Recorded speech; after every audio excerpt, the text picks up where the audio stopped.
Allez, je me lance. Vu que j'ai vu tous vos prédictions, je l'avoue, et je trouve quand même que vous allez fort quand même hein, pour annoncer des nouvelles aussi catastrophiques dans certains. Alors moi j'ai pris ce film-là, pourquoi? Parce que j'ai envie de vous dire la réalité des choses. Moi, je vous dirais que bon, il faut savoir pour 2024, je me lance. Après, on verra bien si j'ai tort ou j'ai raison, mais je m'en fous. Parce que maintenant, je suis arrivé à un point. L'opinion des autres, je m'en bats les couilles. Excusez-moi l'expression. Moi, pour 2024, comme tout le monde a dit que c'était vrai, que si on additionne et qu'on dit que c'est un numéro 8, c'est vrai. Le 8, on dit toujours qu'il y a du changement, qu'il y a beaucoup de choses qui vont arriver à ces périodes-là. On dit aussi qu'il faut jamais démarrer quand nous avons le chiffre le 8. Il faut jamais démarrer quelque chose, comme le 9. Mais je dirais, moi, pour 2024, vu que beaucoup de gens annoncent beaucoup de catastrophes, comme chaque année, si vous analysez aussi vous-même les choses, vous verrez que ces années-là, toutes les années qu'on a eues, il y a toujours eu d'inondations, parce que la terre se révolte, le ciel se révolte aussi, parce qu'il pleut.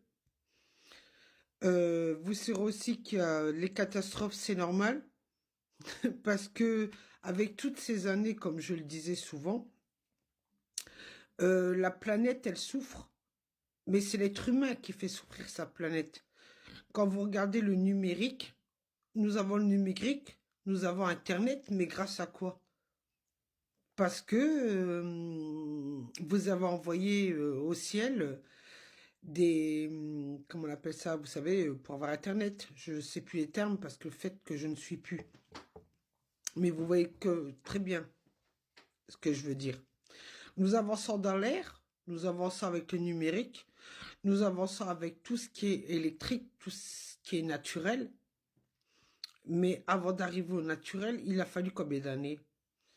On parle des agriculteurs. Les agriculteurs, vous croyez que leur terre, elle est quoi? Elle n'est pas polluée?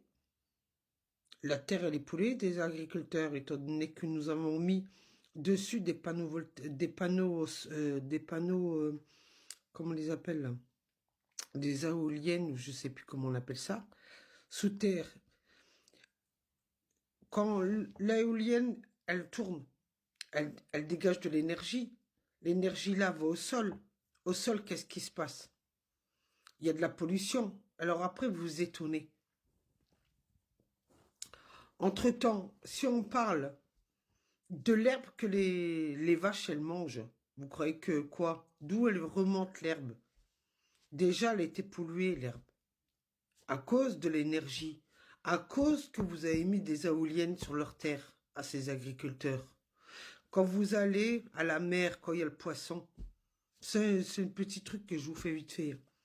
Quand vous allez dans la mer, regardez la pollution. Pourquoi la pollution? Parce que sous l'eau, qu'est-ce qu'on fait passer? Des gros câbles pour avoir de l'électricité. Sous l'eau. Ben oui. Vous allez me dire que j'invente. J'invente pas. Regardez, vous voulez évoluer avec la nouvelle génération, vous voulez évoluer, mais vous acceptez pas ce qui se passe au niveau du gouvernement, qui sont obligés de mettre en place des choses. Bien sûr que les gens vont manifester. Ça, c'est sûr et certain, parce qu'ils ne veulent pas le changement. Ils veulent pas évoluer. Ils veulent évoluer pour avoir tout ce qui est énergie gratuit, hein, les panneaux voltaïques, panneaux voltaïques, panneaux solaires, éoliennes. Mais le problème, c'est que vous n'acceptez pas que tout ce que vous demandez pour évoluer, vous subirez les conséquences de ce qui se passera dans le futur. Dans le temps, on construisait des immeubles, on construisait plein de choses. Pourquoi on conduisait des immeubles et tout ça, à votre avis? Vous avez enlevé les arbres. Vous avez enlevé tout ce qui est nature pour construire des logements parce qu'il manquait des logements, soi-disant sociaux. Aujourd'hui, vous êtes en train de replanter des arbres. Pour autant, vous les avez déjà détruits, les arbres, dans le temps.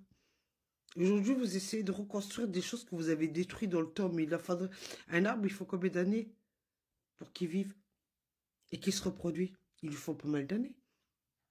Alors, vous êtes en train de tous dire que l'année 2024 va être une manifestation mondiale due aux hausses des prix. Non? Moi, je vois pas la chose comme vous. Je vois pas la chose comme vous. D'accord, il y aura des manifestations, mais c'est pas encore comme vous êtes en train d'annoncer la guerre civile.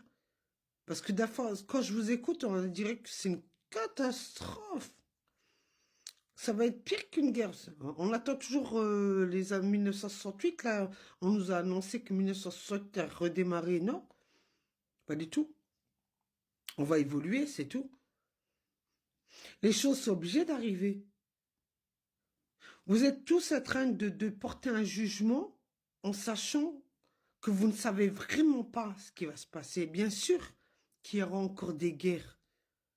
Mais comme Astradamus, comme les grands ont écrit des livres, ont dit des choses.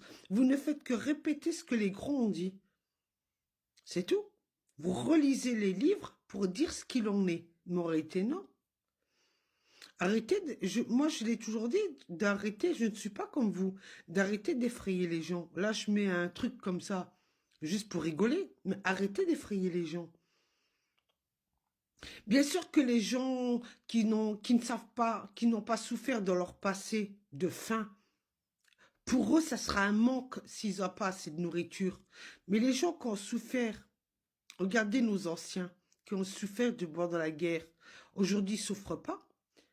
C'est vous, la jeunesse, qui avez peur du changement. Parce que vous voulez toujours avoir la facilité d'acheter des choses sans cuisiner. Alors, moi, je vous dirais que 2024, c'est pas une catastrophe. Bien sûr, ils ont annoncé qu'en 2026, ça va être dur. Mais c'est normal parce qu'il va y avoir des restrictions. C'est logique. Les années avancent, nous avons des restrictions. Tout ce qu'ils ont abîmé dans toutes ces années, aujourd'hui ils se rendent compte que ça a été abîmé, ça fait qu'ils sont obligés de le remettre en place. Mais avant de le remettre en place, il faut de ces années-là. Vous n'avez pas parlé de ce qui allait se passer dans le monde entier. Vous n'avez pas dit que plus tard, il y aura moins comment dire ça, là, je crois, si je ne me trompe pas, il y a 27, au niveau de l'Europe, 27 pays ensemble. Mais ça ne sera plus les 27 pays.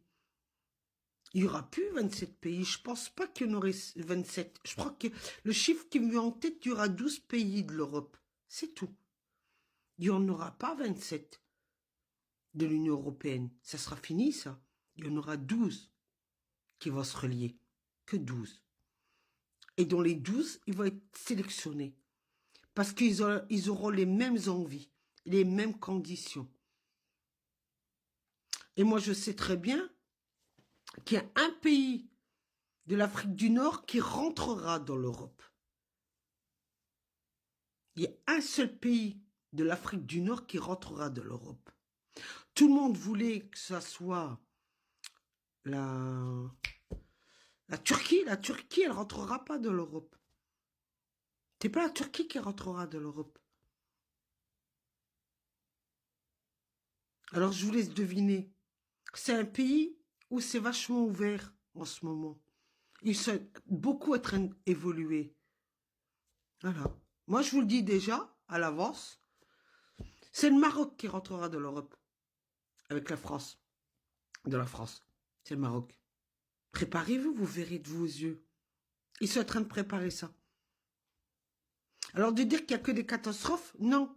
Détrompez-vous, en 2024, il n'y a pas que des catastrophes. Il y a des belles choses aussi. Et je vous laisse.